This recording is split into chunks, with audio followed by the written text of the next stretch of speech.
Every glass of wine tells a story.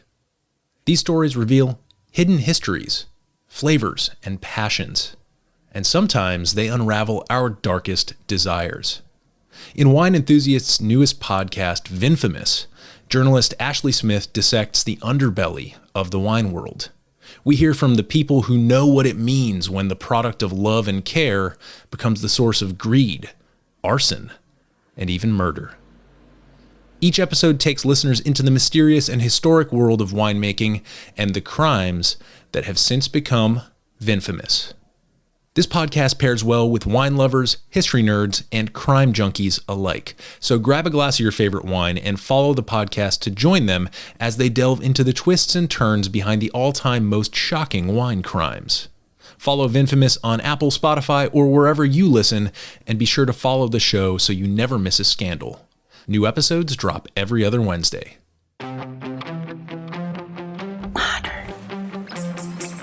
Modern.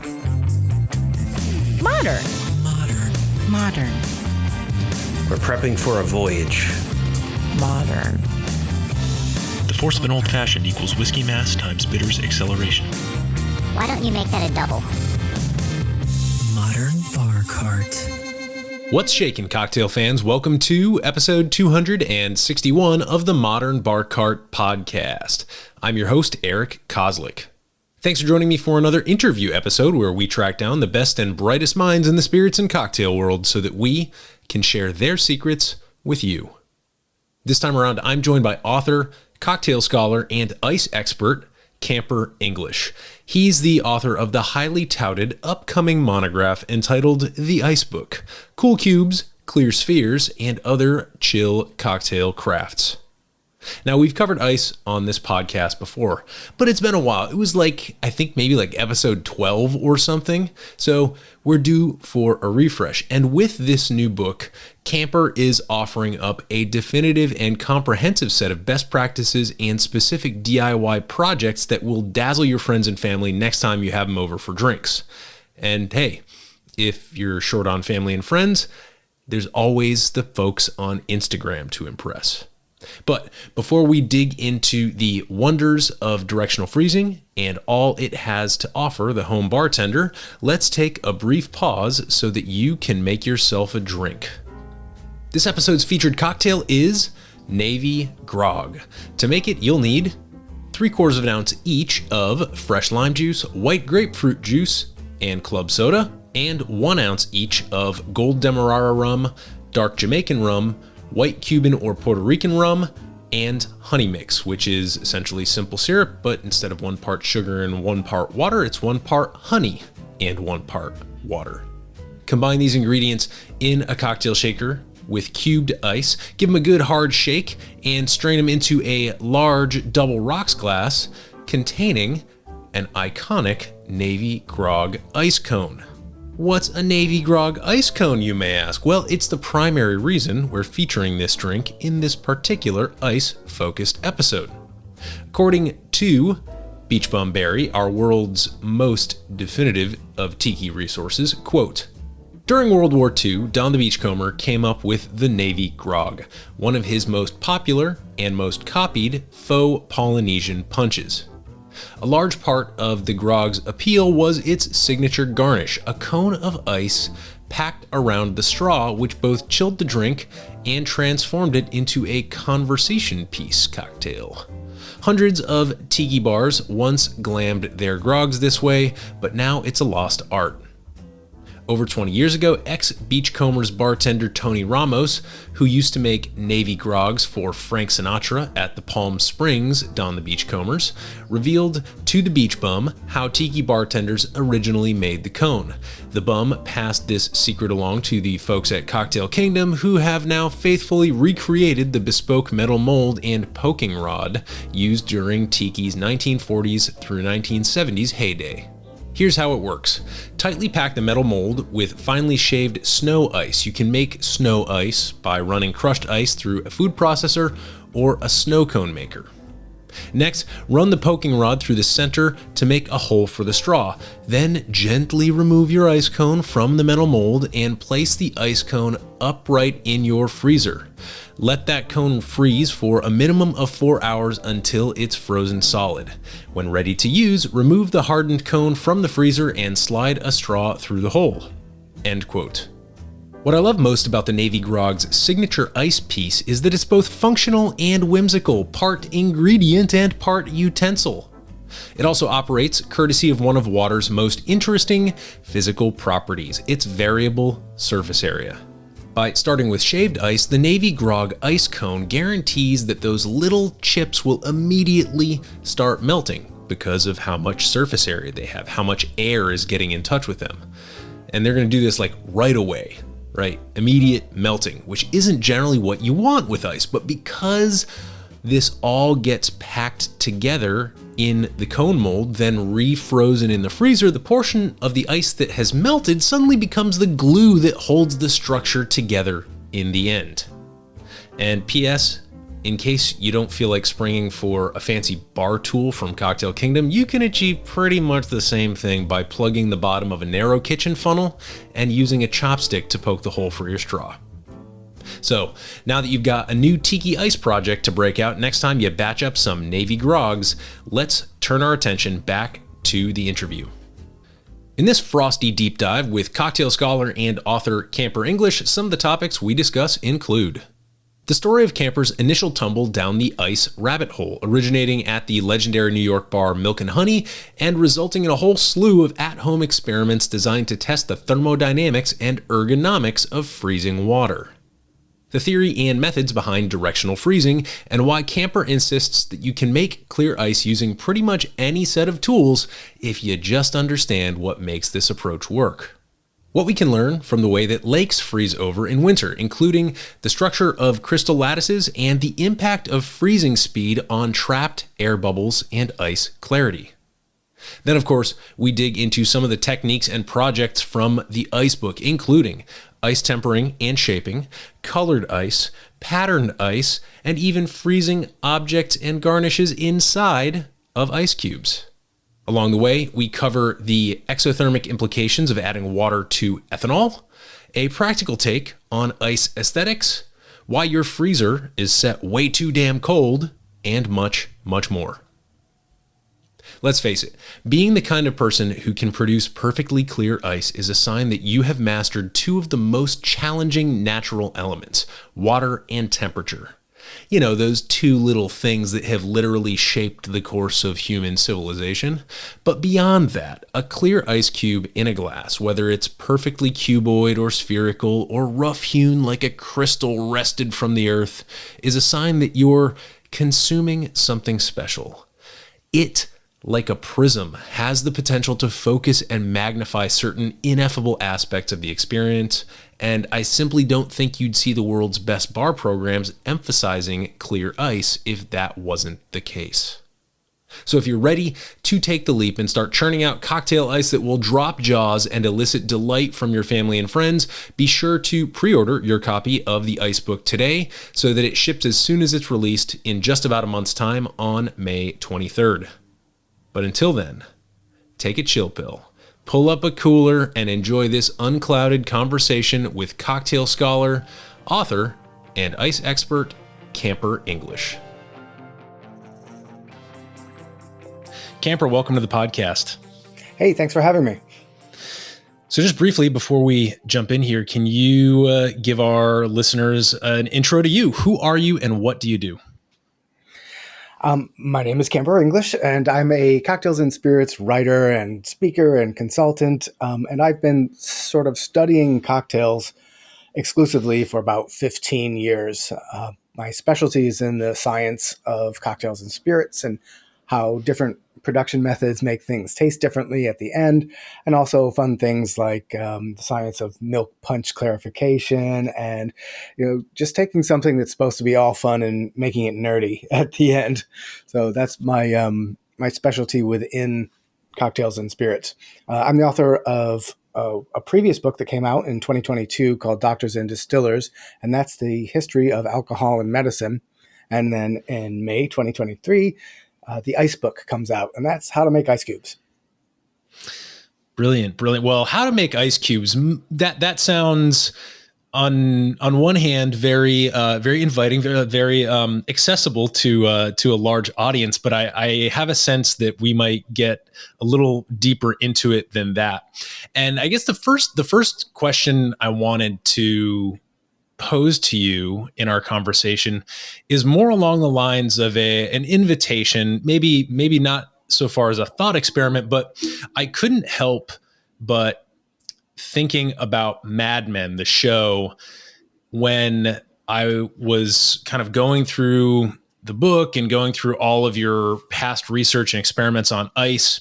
And I wonder if you might be interested in taking the role of Don Draper here and pitching us an ice utopia, right? Because everybody who listens to this podcast, whether they're a bartender or a distiller or a home drinks enthusiast, we all use ice in our drinks.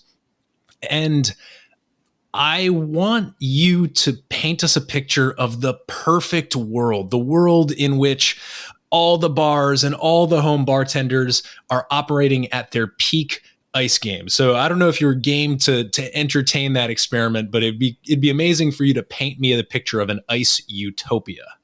Oh, sure. Well, dig, if you will, a picture. Every piece of ice is clear and comes in a range of sizes and shapes, and there's a specific ice cube that is specific to every different cocktail that you might want to make at home. That's my ice utopia. Yeah, that's it's so fascinating to get into the world of ice because it's one of the aspects of cocktails and drink making that I think is often seen as very much a supporting role. But then the more you learn about it, the more you learn how fundamental and how, I guess, deep you can go into the science of it. So I guess maybe as a way of getting into the book, can you tell us when you first started getting into ice yourself? I mean, what did some of your first experiments look like, and how did it kind of snowball from there into the ice book? Well, way back in 2009 or so, I went to a lecture to learn about the ice program at Milk and Honey in New York. And they were one of the first bars to be using large ice cubes in their old fashions and other drinks like that. And they didn't have any special equipment, and so the ice wasn't perfectly clear the whole time. And there were some theories put forth by the people who were speaking and other people in the bar industry about how you maximize the clarity of your ice cubes. And I thought that was an interesting problem. So I decided to take it on as a little project to test theories about making clear ice and see what works. And I didn't think for a minute that I was actually going to solve the problem of clear ice in home cocktails, but that ended up happening probably like 9 months later. It wasn't full-time work or anything, but I did a whole bunch of experiments and repeat experiments to prove what worked and didn't. So step number one, of course, most of us grew up hearing, in order to make clear ice, you have to boil the water. And apparently no one has actually tried that because it doesn't work. And it's such a popular urban myth that everyone thinks they know it, but it's just not true. And so that was experiment number one. And then I tried things such as boil the water and make ice from it. I'm like, okay, this is cloudy. Take a picture, then let that ice melt and boil that water again, and then make ice with it again, over and over and over. And I would share photos of like 12 rounds of boiling and melting the same piece of ice to try to demonstrate that it's not getting any clearer. So that method is not really effective. And I tried some things that were absolutely not going to work, but why not? Things like freezing carbonated water. That is the cloudiest ice you can get, freezing carbonated water, and trying to freeze in small layers and anything that might make clearer ice. But what happened was I was noticing, because I was using all sorts of different containers for these experiments, deli takeout containers or a big lasagna pan and things like that.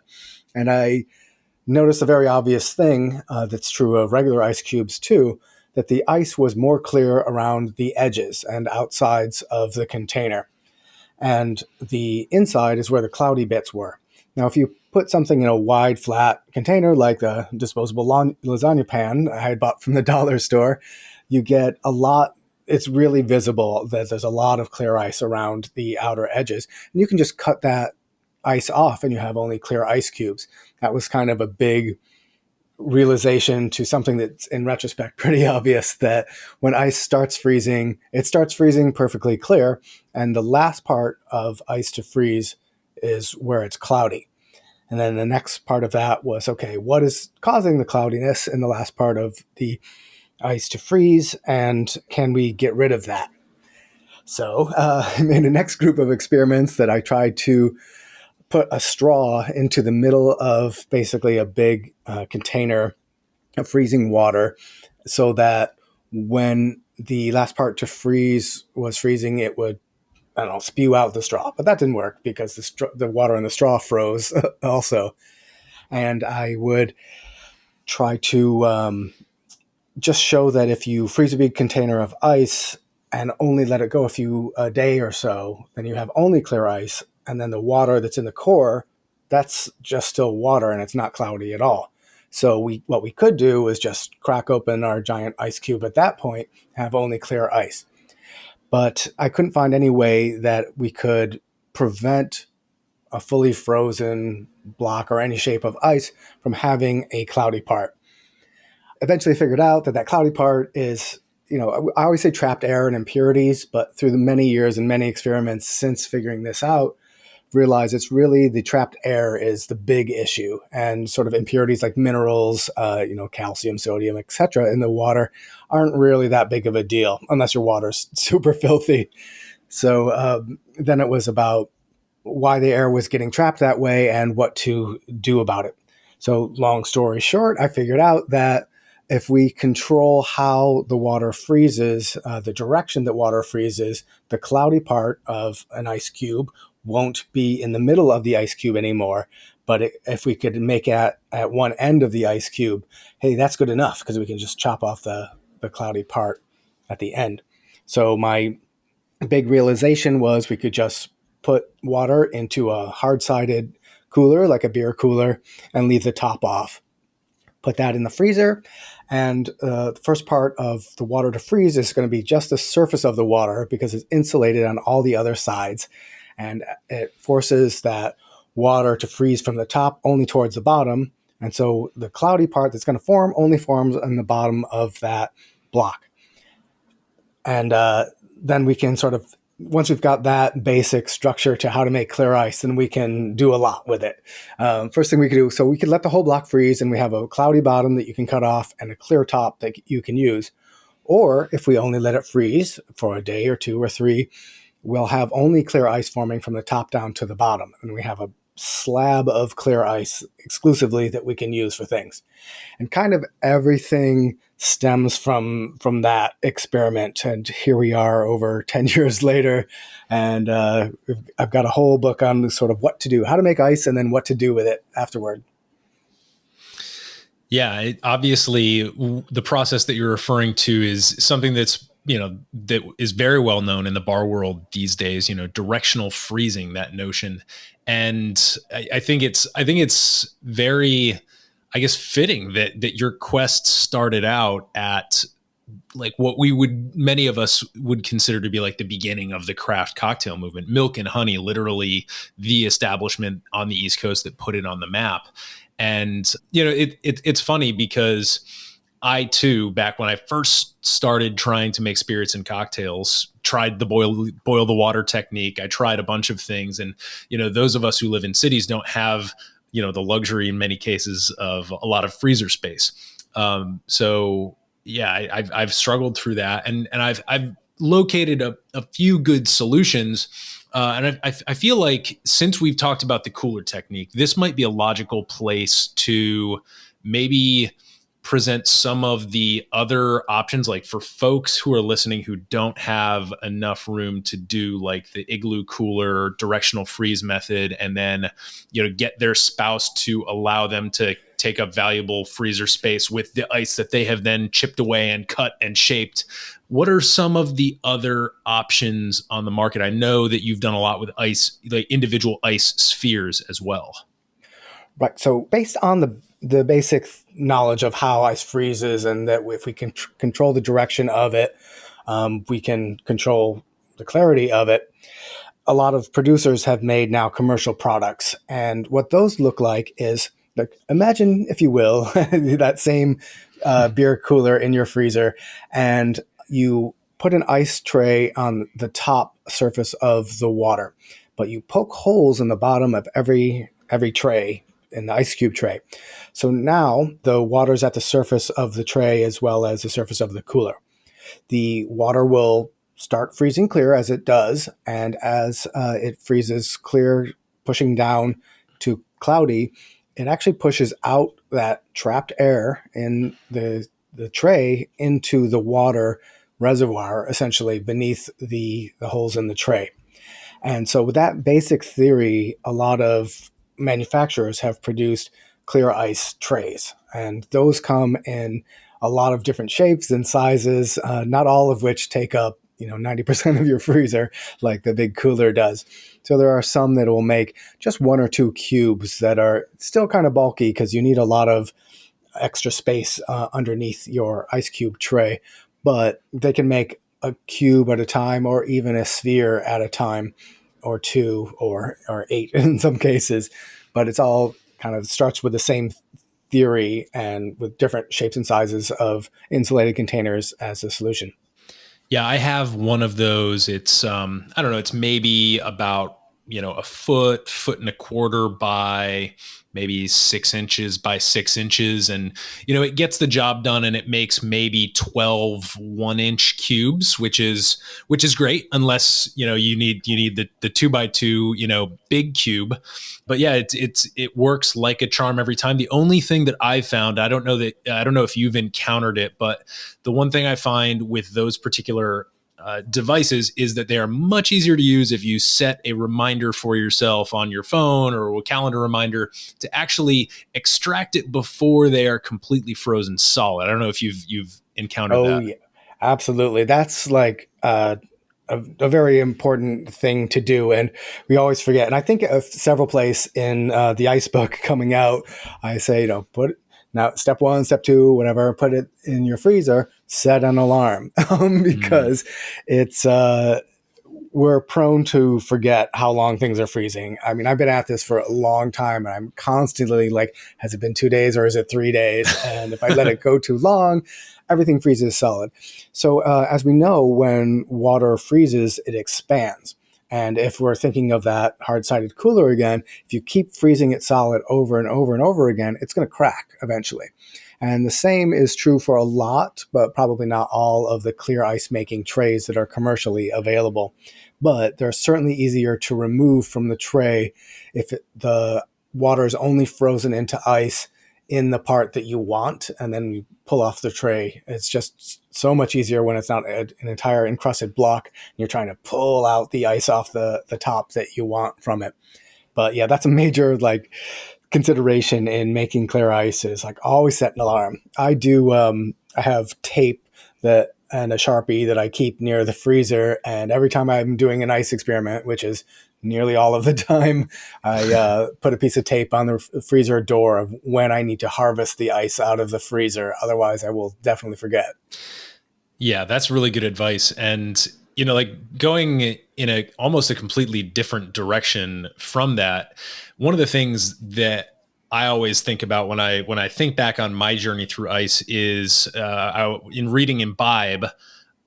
Dave Wondrich obviously tells this beautiful story of these crusty miners in California who would pack snow and ice from the mountains and the streams onto their mules as they would come back from their claims and get back to the camp or whatever vestige of civilization where there was a saloon, and then use that to chill or dilute their drinks. And it strikes me that in doing all of this research, I'm sure that you've gone back in history, back to the time when, we were actually cutting clear ice straight out of lakes. And I'm wondering if there are any tidbits or any learnings that you were able to glean from the historical ways, the maybe actual Freon freezer ways that we used to harvest and transport and shape ice. I don't know if there's anything that jumps out to you. Well, in studying the history of ice harvest, when I was trying to figure out the whole thing that becomes known as directional freezing, I was thinking, well, why are ponds clear often? If you go ice skating, sometimes you're watching fish swimming around underneath you. And so that, along with the observation that ice was clear at the edge of the tray as it's freezing, led me to sort of help. It all came together to figure out I could use a cooler for it. Because I wasn't sure what it was about a pond that was making the ice clear in a pond. Is it large surface area? And that's how I got to the lasagna pan, and that's how I got to directional freezing. But I didn't really fully understand that it was that in a pond, it's the water is freezing from top towards the bottom as well, and it's just insulated underneath by planet Earth. and so that was helpful. And initially, I was before the nomenclature of directional freezing became sort of settled, I would sometimes call it the pond method or the cooler method. And then kind of just everyone coalesced upon the phrase directional freezing because it explains what is happening rather than the method of achieving it. And that's been, I think, helpful for everyone because you kind of get it when you hear directional freezing, like, oh, okay, you're freezing in one direction. So that was one thing that looking at nature was helpful. But then also I read an amazing book called Ice by writer Mariana Gosnell. And it's like this 500 or so page book about how nature works. And in the first chapter, she goes to a lake and gets a house and she watches the lake freeze over. And she talks to scientists about how it's freezing and what's going on. And it's really complicated because we know water changes density, the colder or warmer it is. And as it's approaching the freezing temperature, it's floating and sinking, and it makes ice freeze clear in the way that it does based on its physical properties, which are way too complicated to explain right now. But that was also helpful in thinking about, once I had figured out the method, but then trying to figure out, well, what's really happening there. And it's the way that the water molecules lock together to form a crystal to make an ice crystal. And they push out anything trapped in them because the crystal lattice is kind of too tight to hold these trapped air molecules in them. And so it actually pushes things out of the way. And that makes sense as to why ice freezes the way it does. And also, as the author noted in that book, if a lake freezes really slow, the ice will be really clear. And if a lake freezes fast, the ice crystals form, and they'll form like right around air bubbles and minerals and pockets like that. So scientists can look at a lake and tell you how if it was like really cold, really fast, or a slow freeze in it. And that was also very useful to my understanding of how ice freezes. And also, if we want to make better ice in our home freezer, to understand that the warmest temperature that we can get that's still beneath freezing temperature is ideal because it's going to make the most clear ice because it's forming the slowest. And so a lot of people, if they're struggling with making ice in their home freezer, I'm like, is your freezer jacked all the way to the coldest setting? Maybe rethink that. Maybe that's unnecessary. And your ice will be better if you turn it up. Yeah, you took the question and answered it before I even had the chance to ask it, because I was going to say, I am one of these folks who grew up a skating on ponds. And one of the things, of course, that you notice besides the fish and, the weeds that you can see, it's a fun, surreal experience if it's not, previously covered in snow. But you also see these, in many cases, these large bubbles that are trapped. And so the explanation of the speed of the freeze makes complete sense there. And, I was also kind of answering it in my own mind by saying like, whoa, okay, like if I'm skating on a pond, I'm essentially skating on a large, shallow-ish shaped ice cube. So wouldn't it be fair that if we scaled an ice cube from our freezer to the size of said pond that I'm skating on, that we might also notice some to scale bubbles like the one that I'm kind of curious about? Like, I don't know, it kind of makes sense to me. I don't know if that analogy works. Well, I certainly see in some instances when I'm freezing water in a cooler, I see the bubbles that look just like those pond bubbles.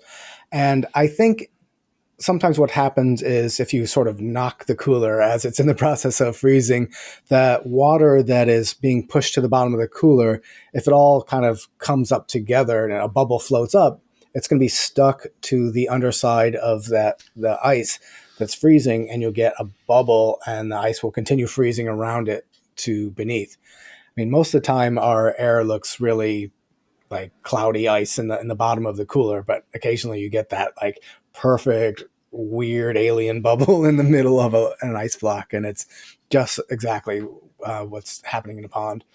Yeah, no, that's really helpful, and it's great talking with somebody who's had so many reps, if that makes any sense, who's had so many different iterations and experiments to be able to play with this stuff, because you really have seen it all or seen it most. And one of the things that I admire about Alcademics, your online digital resource for people who are curious about these phenomena, is the fact that you've got some folks asking questions like, oh yeah, well, here's how you might troubleshoot that. So I can't recommend that enough for our listeners. We'll of course link to it over on the show notes.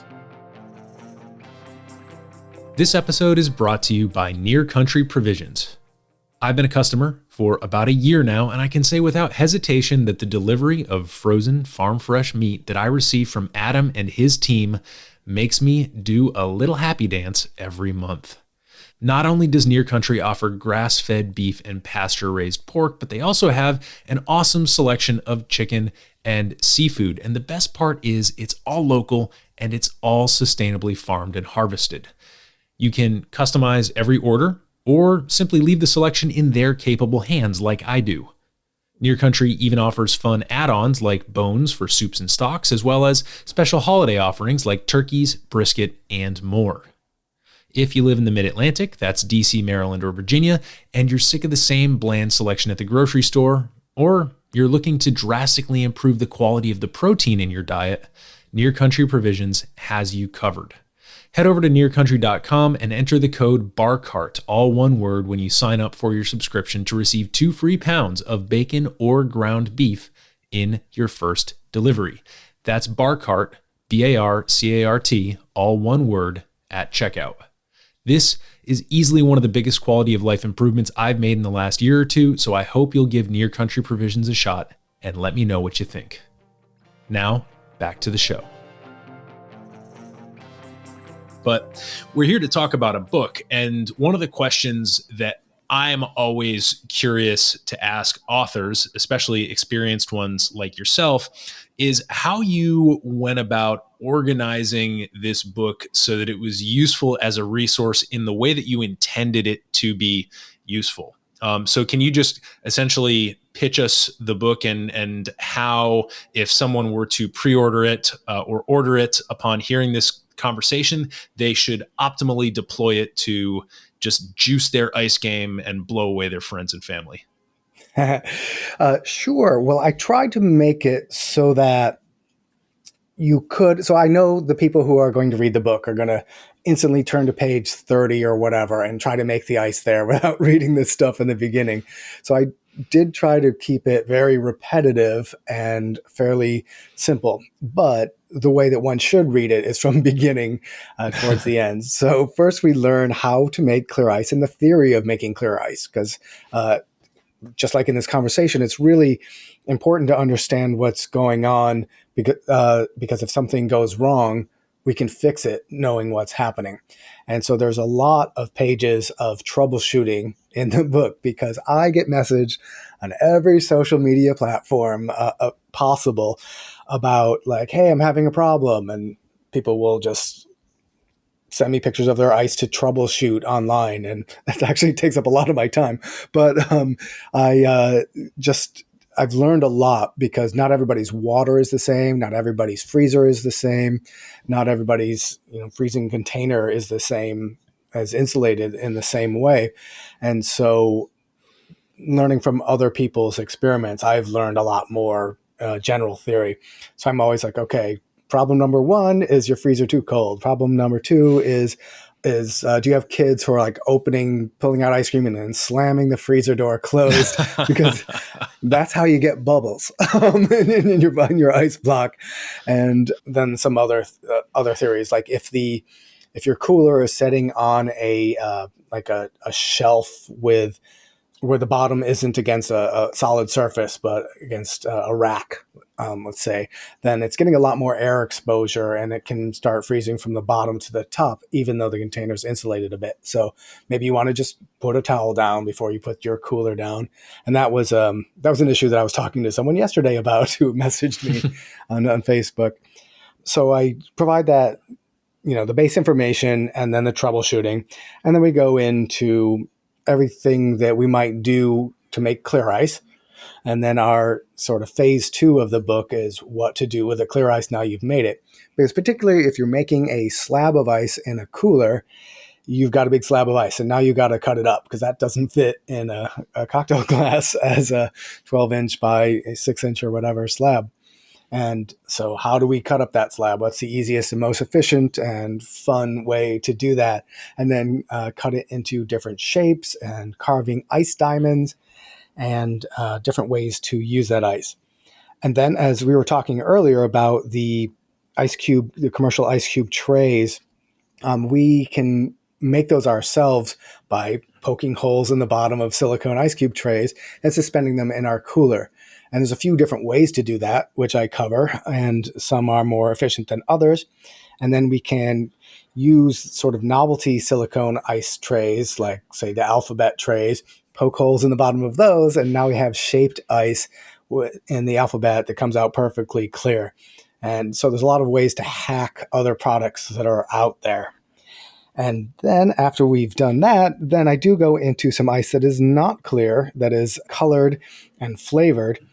But a lot of the middle of the book is freezing objects inside the middle of ice cubes. And some of the most spectacular pictures in the book, like the cover shot, is a martini olive on an ice pick, and the pick goes through a big cube and the olive is frozen in the center of the cube. And it's sort of like, kablam! That's what we can do if you know what you're doing. And I have all sorts of things. I've frozen in spheres and spears and not so much ice diamonds yet, but I'll get there. And ways to also pattern our ice now once we have made clear ice. So we can put things inside a cube and we can put things on the outside of the cube. And the whole book, I call it like arts and crafts that you can drink at the end, because that's really what it is. I don't think any of this ice is necessary. It's all just awesome. It's a fun project, and I'm continually, like, I'll wander stores when I travel or just in a different part of town that might sell like little souvenirs, and I'm like, what can I freeze into an ice cube? And that's how I walk around stores these days. Like, what's small and funky looking, and what can I do with that? And just keep making more ridiculous ice cubes out of various objects I find around town. Yeah, it occurs to me that, like, when you were just describing that, it just reminded me of the show The Office, where Jim continuously just puts people's stuff in Jello molds. And so if you were in that position, you'd be freezing staplers and all that stuff. I want to talk a little bit about the patterning and tempering of ice. And generally, I have an arts background, and generally I have an aesthetic in mind that I prefer over others. All right. I know what I like, and I know either how to achieve it at home or how to go to a bar and give the bartender some signposts that might lead to that aesthetic being realized. But with ice, it's so malleable, not literally, but there's so much you can do with it that I don't know that I've really centered on the one or two methods of shaping it that are the most appealing to me, because I can imagine, like, I feel like it's a very Japanese approach to, like, take a very rough chunk of ice and then, kind of carve it down into a sphere, but not a perfect sphere, something with perhaps a little bit of wabi-sabi to it. On the other hand, there are these beautiful kind of ice patterners that are, as you said, you've said in the past, kind of dominating the Drinkstagram, where you can create the crosshatch patterns or these different patterns on ice that are very, very clean. And it's almost like, taking the patterns that we would use on our glassware and flipping it inside out. And so the pattern's actually on the ice instead of in the glass. And so I don't know which of those is more appealing to me, but do you have a theory of ice aesthetics and when certain aesthetics are deployed optimally? Is that a weird question? I don't know if there are two weird questions when it comes to ice. I've got most of them, although that might be a new one. I don't know that I would say. I think if you're trying to show handcraftedness and you've got a hand-carved sphere and it's a little bumpy on the surface, and they do that in some bars in the country, and that was made with an ice pick. That's very special and handcrafted, and it just sort of it tells you something about where you are and where you're drinking. And the ones that are, if you use the ice ball press, which is a big, heavy metal press with a hole in the middle, and you put a block of ice in there, and the top comes down and just presses it and melts all the water except for the sphere in the middle. Those spheres come out so delightfully, perfectly round, and the surface is perfectly smooth, and they're very aesthetically pleasing in and out of the glass as well. But it's not necessarily saying the same thing that a hand-carved sphere is as far as at service. Now, is one of those better than the other once it's in the drink? I do not think so. I think if they're the same size, it's fine. When it comes to the patterned ice, like the crosshatch ice and things, those don't last forever in the drink. And so what we want to do when we're putting those in the glass is to have the most dramatic pattern on top, and to be filling our glass so that it's above the surface of the water, and it's going to last the longest. I have had some sort of internet pushback by people who see this ridiculous patterned ice, being like, okay, you've just created extra surface area by making this pattern that's going to melt faster than this big ice cube that, its job is to melt slowly. I'm like, yeah, fair, but it also looks awesome. So why not? Yeah. Well, actually, surface area brings up a whole separate set of things. And I don't know that you've gotten into this, but, one thing that I recently learned about was the, going back to the Japanese aesthetic, was something called the hard shake. And obviously, whenever we're shaking ice in a cocktail tin, the harder you shake the ice, the smaller the ice is when it goes in there. And a number of other factors is going to influence the overall dilution of the drink. So being that you just brought up surface area, are there any other, besides the petulant objections of people who are just, splitting hairs on the internet, when it comes to surface area, are there any learnings or, golden rules that you would encourage our listeners to keep in mind as they try and make the perfect cocktail? Yeah, absolutely. So I think generally when we're thinking about what ice does in a drink, we're not always thinking of it as this active process where the ice, in order for the drink to get colder, the ice has to be melting. And when the ice melts, it gets more watery. So we're dealing with chilling and dilution, and those are directly related. Dave Arnold's book, Liquid Intelligence, does a fantastic job of really explaining the science behind all of that. And he starts with the model of a kind of an ice cube at the bar that's at kind of room temperature but is melting, and says in that system, there's no chilling without dilution. So your ice cube is never just sitting in the glass until the temperature equalizes. It's always diluting if it's getting colder. There are ways to hack that. Like if you keep your shaker in the freezer first, you've got some chilling without dilution because you're getting it from the shaker, for example. So if we think about, say, a mint julep versus an old fashioned on a big sphere or something like that, we have the mint julep has a lot of small pieces of ice, which means overall there's a ton of surface area, which means a lot of fast melting and rapid dilution. whereas a big sphere has the lowest surface area to volume ratio. And if it's bigger, then you're maximizing that. You have the least surface area possible in your ice sphere in a glass, and it's going to melt slower. It's still going to melt, but it's going to be much slower. And if you don't want a lot of dilution fast, then that's ideal. So if you think about, like, if you took one of those big, perfect 2-inch ice spheres and pour a Coca-Cola over it, like, yuck. It is the wrong ice for that drink. It's beautiful ice, but it's not achieving the same thing as the ice that comes out of the machine at the 7-Eleven or whatever. That gets your cola nice and cold really fast, and take it back to your hot car and drink it, for example. So when we're choosing the right ice for the drink, we got to be thinking about what we want to accomplish. You could pre-dilute the drink more in the shaking process. Let's say you put really small ice into your cocktail shaker and you dilute it as much as you want it to dilute. And then you pour it over one big ice cube, and it's really not going to dilute anymore, or not very much at any speed. And that big cube is just keeping it cold. But you've sort of planned for that by using more dilution in the shaker.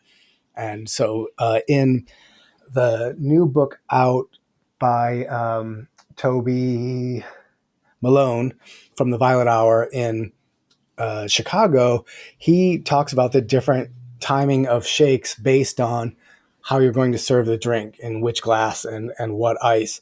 And so things are a shake that you can shake something and then have it keep diluting further in the glass. If you're pouring it over crushed ice, say, you want a lot less dilution in the shaker, versus that example we just gave about getting it real wet and then pouring it on a big cube that's not going to melt that much faster. And I think that's advanced bartending stuff, when you're like planning out in advance the dilution based on the glass and the ice and all of that. But it's cool that you can micromanage it that much if you want to. And I sure do. Yeah, totally. This is a safe space to talk about all that nerdy complexity.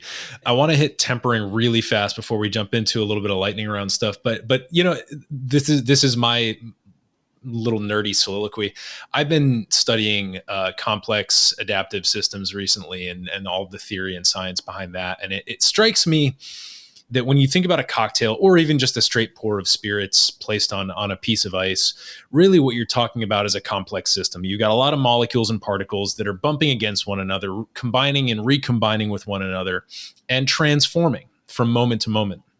They're certainly transforming in the cocktail shaker very rapidly, but yes, as we've noted, things transform in the glass as things chill and as they dilute, and there's a lot of different complex variables that affect that. And one of the interesting things to me about ice and cocktails is how they directly relate to the very basic physics of it, is that cocktails are not just complex systems, they're complex thermodynamic systems.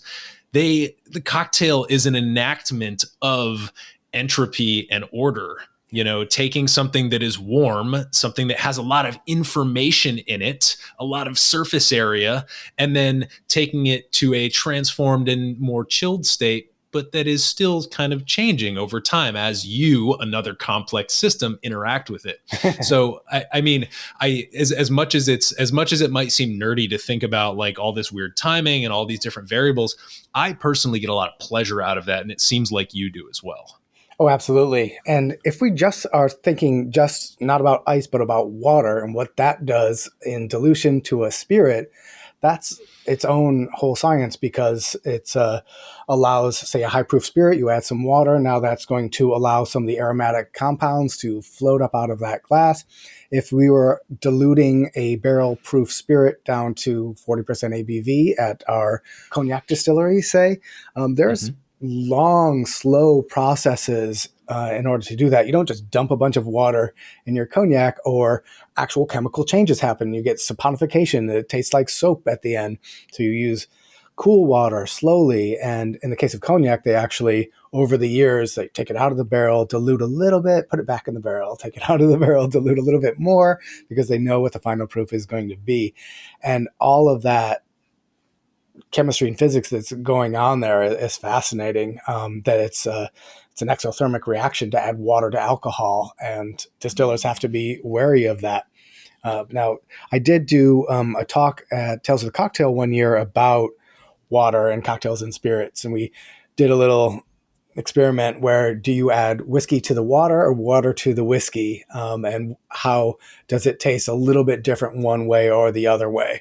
And that was pretty interesting, even if we're maybe like we're projecting an answer on it. Like when using like a half ounce of whiskey in a glass compared to an entire barrel's worth of whiskey, you can really watch the temperature raise when you add a water to it. You stick a thermometer in there. But if you're a fan of whiskey that's diluted a little bit with water, try it one way and the other way, and see if you think the aromatics change in one way or the other way. Yeah, so that's how about fascinating. that? Yeah, that is quite something. I mean, the wonders never cease when you're in the world of spirits, cocktails, and all this crazy science. Quick note on tempering. This is something I came across really recently.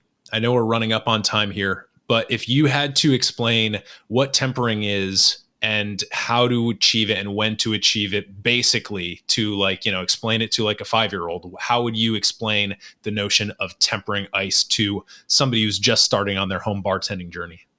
Sure. Well, tempering the ice is basically leaving it sit out at room temperature until it warms up a little bit.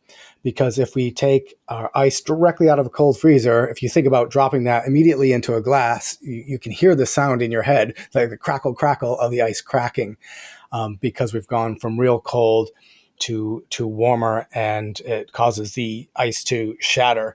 Because remember, it's changing density as water freezes into ice. And when people are cutting up ice at home, and this is where tempering really comes into play at bar programs, the sort of best practices, according to people who do it a lot, is to take your block of ice out, let it sit out. So ice in your freezer, if it's clear ice, it'll look super clear. You put it on the counter, and after 5 minutes or so, it'll be frosty all over the surface. And we want to wait longer until it's the surface is no longer frosty, and then it looks sort of clear and wet sitting out. That's a good time to start cutting up that ice if we want to have it not shatter in the process, and we want to have nice straight cuts when we're cutting a block into cubes. On the other hand, if you want to just have clear ice that you smash up into random size ice cubes, just pull it right out of the freezer and start bashing away with a big ice pick and you will achieve that. Very nice. Very nice. Well, when it comes to the tools and the techniques, we will direct our listeners, of course, to your book. The full title, for those of you who want to punch it in your phones right now, is The Ice Book, Cool Cubes, Clear Spheres, and Other Chill Cocktail Crafts. When will that be launching and available for either pre-order or direct order? The book is available for pre-order now on your regular retail websites, or you can always walk into a local bookstore and ask them to place an order, and they'll call you when it comes in. The official publication date is May 23rd, 2023, although I'm under the impression that if you order it earlier, it might just show up earlier. It's very confusing, but so you might get it earlier than May 23rd, but after May 1st sometime. But the 23rd but the latest. Beautiful, beautiful. As I mentioned, we'll have links to that over on the show notes page at modernbarcart.com/podcast. And now just a couple of quick lightning round questions. The first one is, we've been talking about ice this whole time. We've been dancing around spirits and cocktails. Now's when we get actually into it. You got a desert island scenario, no prospect of rescue. Interpret the rules of your desert island however you please. Some people are survivalists, some people are idealists in this situation. You get one bottle of straight spirits and one cocktail that you either have on draft or all of the ingredients to make. What is your bottle and what is your cocktail? Let's see. I'll do my cocktail first because this island is hot in my brain, and so I'm going to need gin and tonics. That's also going to prevent malaria. So it's just smart thinking on my behalf. But as far as a bottle, lately I'm just drinking so much bourbon, and I don't have a one specific bottle when it comes to that bourbon that I want in my head, but we'll just say a bottle of Bottled and Bond, so 50% ABV bourbon. Let's say that George Dickel 13-year-old bottled in bond, because that came out a couple years ago and was delicious. Very nice. And, you're covering all your bases there. You got your clear, refreshing, and you got your darker contemplative spirit. Yeah, I know what I'm doing. Yeah, exactly. All right. Last one here. Cocktail with anybody in the world, past or present. Who would it be? Where would you go? What would you sip on? You can also describe the ice if that's something you want to do, but just kind of paint us a picture. Boy, let's see. Let's do Louis Pasteur because in my last book, Doctors and Distillers, I learned what an amazing genius he was and how he had like 3 different eras of solving world problems. And I think is one of the most effective smart people in history. Even though I don't speak enough French that I would probably understand him, but he would be someone historically who I would love to meet. What are we drinking? Well, he did studies on fermentation in beer and wine, and actually taught the world, pasteurization, of course, but also how to prevent the spoilage of beer and wine. So I'd have to go, despite the fact I'm not a beer guy, I would be drinking beer with Louis Pasteur. Very nice. Very nice. Well, we can assume the Star Trek universal translator for you, so you could have a nice conversation. But Camper, I really appreciate your time. I appreciate your enthusiasm as somebody who shares the enthusiasm without as much technical know-how or iterative practice as you. Definitely a huge admirer. And for those of you who are listening, we just scratched the surface here. We just hit that first level of directional freezing, and there's still a huge reservoir of water that you can dive into and observe as it freezes in the rest of the book. So I would encourage you to hit the link in the show notes or check out the Ice Book wherever you purchase your books. And Camper, I want to thank you for being a guest right here on the Modern Bar Cart podcast. And thank you for having me.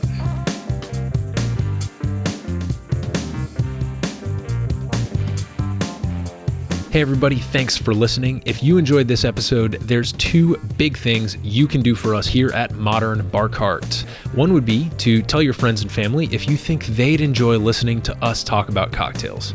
And if they don't download podcasts, they can always stream our episodes on their desktop directly from the show notes page at modernbarcart.com. The other thing you can do to help would be to head on over to iTunes or wherever you download your podcasts and leave us a review. 5 stars are great, but we're more interested in your feedback. And the beauty is, the more reviews we have, the easier it will be for other folks out there to learn about our show. We're trying to start a cocktail revolution here, and by spreading the word, you're helping us fight the good fight. You can always reach us by emailing podcast@modernbarcart.com if you're looking for cocktail or bartending advice, or if you're a pro who would like to pull up a mic and be interviewed for all to hear. Also, definitely follow us on Instagram and Facebook at Modern Bar Cart for cocktail porn, recipes, and entertaining tips. And keep an eye out for new product releases and special offers, which are happening all the time.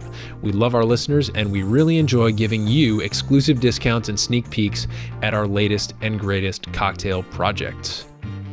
This episode may be over, but for you, the mixological fun and adventures are just beginning. So remember, folks, drink responsibly and experiment boldly.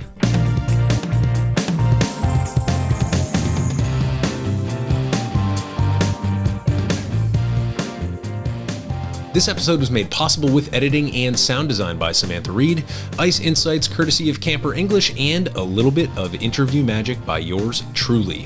This has been a Modern Bar Cart production, copyright 2023.